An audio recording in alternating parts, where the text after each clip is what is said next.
ততক্ষণ তোমার পিতা ওই চতুর্থ মানে ভাসতে থাকবে। বাবা মাগো আমি সেখানে যেতে পারবো না বাবা। কি বলছো মা? এ বাবা আজ যদি তার একমাত্র কন্যা হয়ে আমাকে এই সৈন্যসী জঙ্গলের মাঝে আজ বনবাস করে রেখেছে বাবা, আমি কি করে এই মানুষের শরীর ফিরে যাবো বাবা?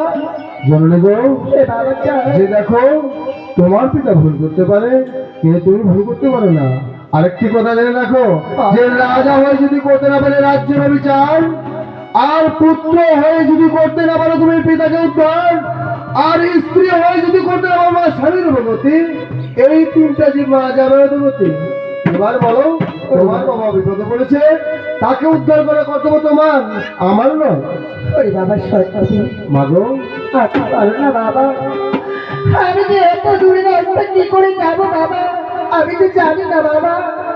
এত দূরে মানুষ